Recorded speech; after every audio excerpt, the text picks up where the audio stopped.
नमस्कार, मैं हूं आपके साथ कविता राणा।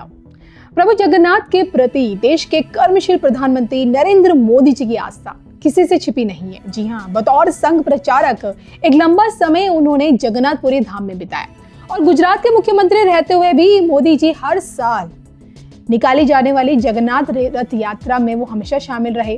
और जब देश की सत्ता संभाली तो बतौर प्रधानमंत्री यानी कि प्रधानमंत्री बनते ही ओडिशा जाकर नाथों के नाथ प्रभु जगन्नाथ के आगे नतमस्तक हो गए। और ऐसा तो बिल्कुल नहीं है कि ये भक्ति प्रेम सिर्फ एक तरफा है। भक्त की एक पुकार पर प्रभु जगन्नाथ ने उड़ीसा में कमल खिला दिया। 24 साल बाद पटनायक सरकार को जनता ने दरकिनार कर भाजपा को चुना। फिर उसके बाद खजाने की गायब हुई चाबी भी मिल गई और रत्न भंडार के दरवाजे भी खुल गए। और अब जब देखिए इसी जगन्नाथपुरी धाम से इस्कॉन पर बैन लगाने की मांग उठी है तो पीएम मोदी सबसे ज्यादा अचंभित है। सवाल उठने लगे हैं कि क्या पीएम मोदी के रहते इस्कॉन को भारत से उखाड़ फेंका जाएगा। अमेरिकी जमीन पर आखिरकार किसने प्रभु जगन्नाथ को अपमानित किया है और अब क्या भारत से इस्कॉन की जड़ें हमेशा के लिए काट दी जाएंगी।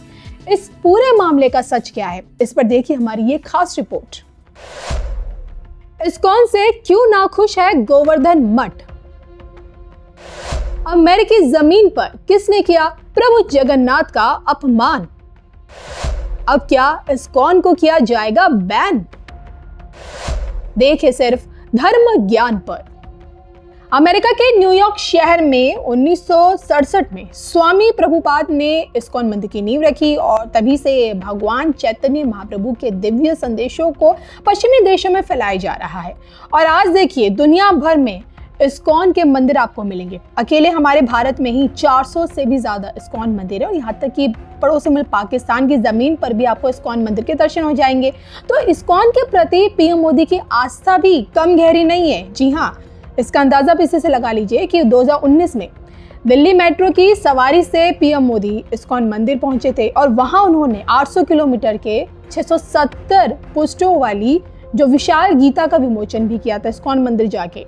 और इस बात को पीएम मोदी ने खुद ही स्वीकारा। आज दुनिया भर के विभिन्न देशों में सैकड़ों इस्कॉन मंदिर हैं जो भारत संस्कृति का प्रचार प्रसार कर रहे हैं, सब पीएम मोदी का मानना है। और बकायदा उन्होंने भक्ति वेदांत स्वामी प्रभुपाद की 125वीं जयंती के मौके पर 125वें रुपए का एक विशेष स्मारक सिक्का भी जारी किया था।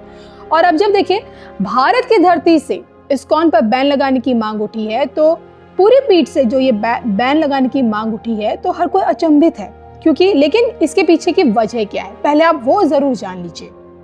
देखिए इसी महीने की 9 नवंबर की तारीख जगह अमेरिका का बॉस्टन शहर जहां इस्कॉन द्वारा एक रथ यात्रा निकाली गई गोवर्धन मठ की इजाजत के बगैर। जी हाँ, प्रभु जगन्नाथ की यात्रा को इस्कॉन ने आयोजित करवाई थी और न ही प्रभु जगन्नाथ की ये स्नान यात्रा थी न ही प्रभु जगन्नाथ की ये रथ यात्रा थी क्योंकि ये तो देखिए साल में 2 बार ही निकाले जाते हैं, उसका समय आपको भी मालूम है।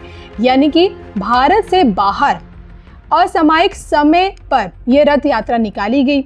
और सबसे बड़ी बात यह है कि इसी जो ये रथ यात्रा थी इसकी प्रतिकृति परेड में ना ही प्रभु जगन्नाथ की, ना ही देवी सुभद्रा की, ना ही भाई बलभद्र की कोई प्रतिमा मौजूद थी। और यहाँ तक कि सुदर्शन चक्र की मूर्तियां भी इस यात्रा में कहीं भी शामिल नहीं थी और जो कि पूरी तरह से शास्त्रों का उल्लंघन है, प्रभु जगन्नाथ का अपमान है और यहाँ तक कि जगन्नाथ धाम की ये परंपरा के भी विरुद्ध है। जी हाँ, और इसी को लेकर आज देखिए जगन्नाथ मंदिर के जो सेवादार हैं, वहाँ का जो प्रशासन है, जो पूरी पीठ के जो लोग हैं वो इस्कॉन के खिलाफ उन्होंने मोर्चा खोल दिया और यहाँ तक कि गोवर्धन मठ से इस्कॉन पर बैन लगाने की मांग की जा रही है और वो भी पूरे भारत में। हालांकि इस पूरे मसले पर अब जाके इस्कॉन की भी प्रतिक्रिया सामने आ गई है। जी हाँ, बाकायदा संस्था के द्वारा उनकी वेबसाइट पर एक वीडियो अपलोड किया गया है और उस वीडियो में उन्होंने अपनी सफाई में ये बातें कही हैं। हम पहले देवताओं के साथ रथ यात्रा का आयोजन करना चाहते थे लेकिन स्थानीय समुदाय के कुछ लोगों ने चिंता जताई। इसके बाद योजना में बदलाव किया गया। हमारे उत्सव का मकसद लोगों को भगवान जगन्नाथ के दर्शन का मौका देना था। इस मसले पर हम पूरी के अधिकारियों के साथ बैठक करेंगे। तो देखिए ऐसा बिल्कुल नहीं है कि इस्कॉन से जुड़ा ये पहला विवाद हो। जी हाँ, धर्म के नाम पर ब्रेन वॉश करने का आरोप इस्कॉन पर लगता है। इस्कॉन पर यह भी आरोप लगता है कि इस्कॉन एक तरह से कमाई का अड्डा बन चुका है। ये भी आरोप लगाया जाता है कि इस्कॉन का सारा जो चढ़ावा है वो अमेरिका पहुंचाया जाता है। हालांकि देखें, इन आरोपों में कितनी सच्चाई है ये आज तक कोई नहीं बता पाया, इसकी पुष्टि कोई नहीं कर पाता है।